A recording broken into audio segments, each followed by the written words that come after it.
Welcome to the best small business podcast, where we deliver powerful insights, breakthrough ideas, and simple solutions to make your business unbelievably successful. I'm Rich G. And I'm BJ Flagg, and this is episode 176, Forward Leadership. What acts will define you as a manager? We're hoping that you'll enjoy this series. We've got a couple coming up, and this is where Rich G shines, right here. Yeah, right, we wanted to. Both of us have teams, and and I teach leadership. We thought we'd spend a few episodes talking all about leadership and how it could improve your business and your people and your customer relationship. So I think it's going to be a lot of fun. Definitely. And you know what? Always I think of the best leaders in my mind, that I've had from past jobs and all of that kind of stuff. And one thing rang true with all of them was just their level of positivity. Yes. Bordering on, is the guy crazy, but always positive. Yeah, I call it, you need to be an evangelist. You are the minister, you're the pastor of your flock, of your business. And you have to get your team, your customers, your vendors, everybody singing from the same hymnal, not to keep using the same church analogy. No. But positivity is so key. And showing people, this is the way for us to make a lot of money. Exactly. I can't wait to hear your first tip. Give it to us. Well, tip number one is every manager, every leader needs to have clear communication and decisiveness. The difference between a bad manager and a good leader is how they communicate with their team. It's so important to have clear, regular communication because it's a healthy addition to any high-performing team. Oh, yeah. And direct, just that concept of the direct communication, not, skipping around the bush or doing any of that kind of stuff, just extremely clear communication. Yeah. If you think back, some of the worst managers you ever had were probably very poor communicators. They didn't let you know things were happening. They didn't motivate you. They didn't inform you. They didn't educate you. They're the bad managers. Good managers are the ones that have regular, clear communication with their team. Yeah. And really kind of bestow that on other people. If you think about it, decisiveness comes into play when it's up to you to make the critical decision based on facts, and you stick to your decision. Yeah, that's the other end of communication. Once you make the decision, stick to the decision. It drives your team nuts when you're waving on things. No wavering, make the decision and do it.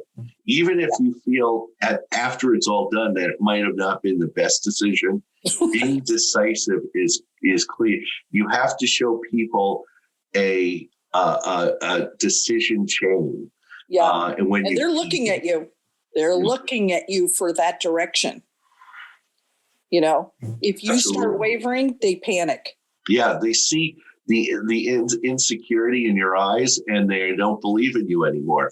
And no amount of communication is going to help. So what's tip number 2, BJ? Creativity and flexibility. I think a lot of leaders might get into a role and think, I'm not a creative person. You don't necessarily have to be what, the street calls creative, but you can stretch your team to push their creative ideas. Mm-hmm. And some of these ideas are going to be your next products or services.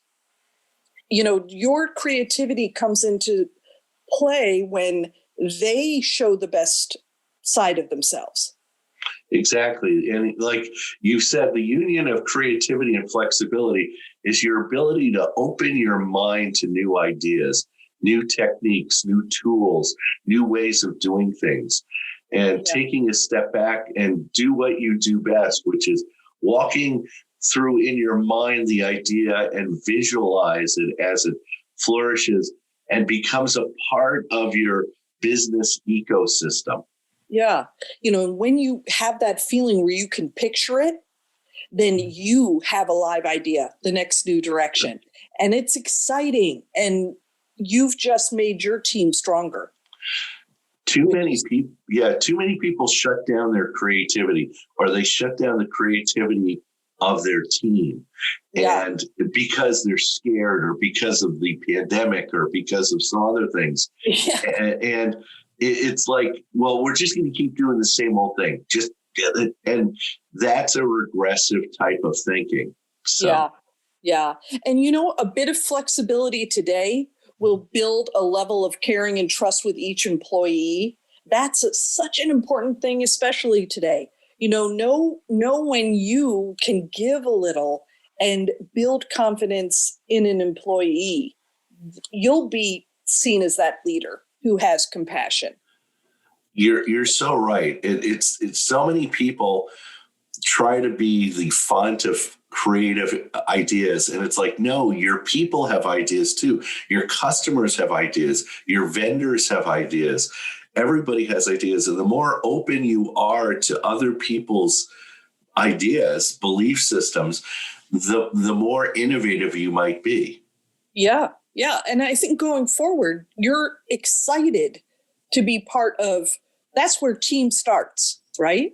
Is just getting those juices all going and everyone feeling like they can contribute.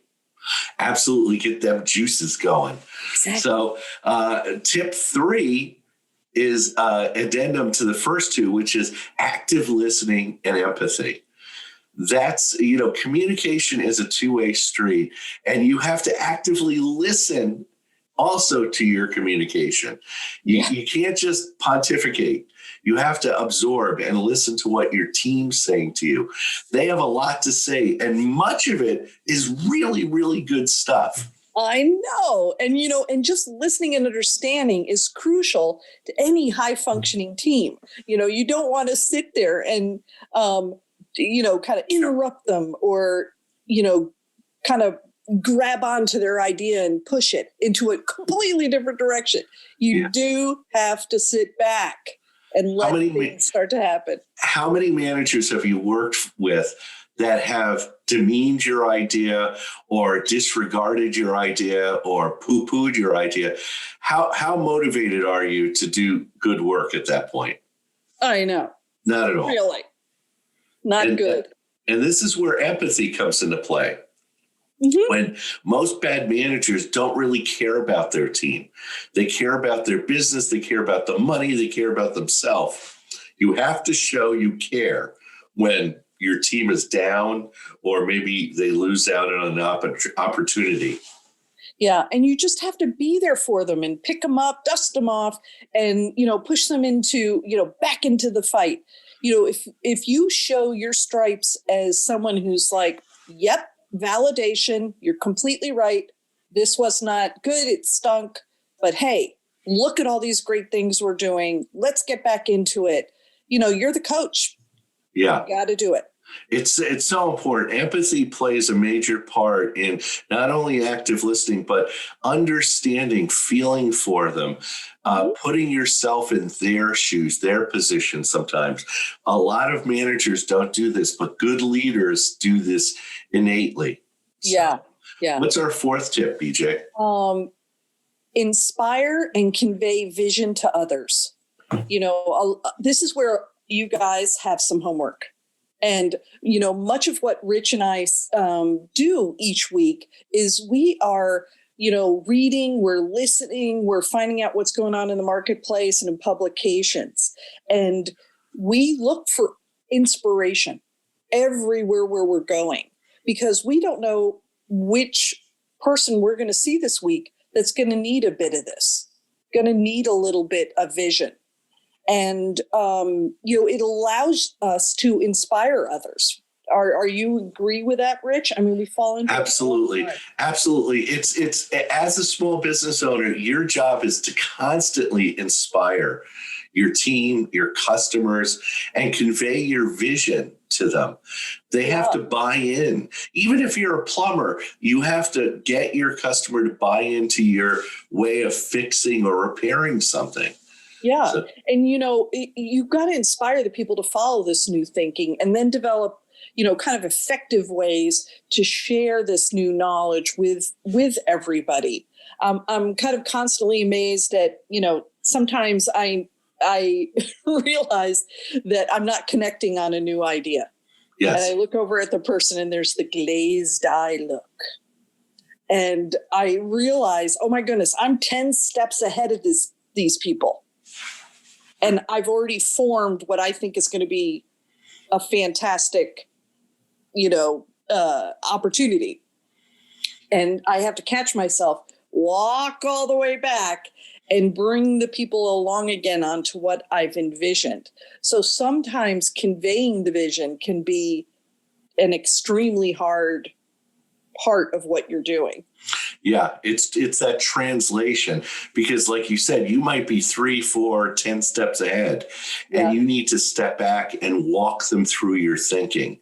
Yeah. And suddenly they get it. You see that light bulb explode and they go, I get it now. Yeah. So you need to be prepared to impart that creative vision in many different ways. Exactly. Not everybody is visionary that way. Not everybody has that ability to kind of see the big picture, but they're so good at everything else they do. So, spend the time, impart the vision. You'll be thrilled you did. Everybody has their own strengths, so it works. Exactly. So our resource today is an incredible book by 3 authors. It's called Leading Small Business: Business Growth Through Leadership Development. It's by Stuart Barnes, Steve Kempster, and Sue Smith. And it's an incredible book to show every theory, concept, and model that you can use to impart transformational leadership and growth in your company. What an important word, transformational. I just feel like, this book is one of the first books that fully value and realize the connection between leadership and learning in a small business. You'll really, it's another one of those books that, you can start at the beginning, you can jump over here. There's just a lot of great thoughts. Yeah, it's got a lot of key theories, some models, some techniques that underpin the leadership methods and approaches by Barnes, Kempster, and Smith. So it's a great book. It's only a few years old. I think you'll love it. So yeah, that's a good one. And that's it for today. Thanks to our producer and editor, Richard Scalzo, the man who makes everything happen, bringing you the best podcast every Tuesday. Have an unbelievable week. Catch you later.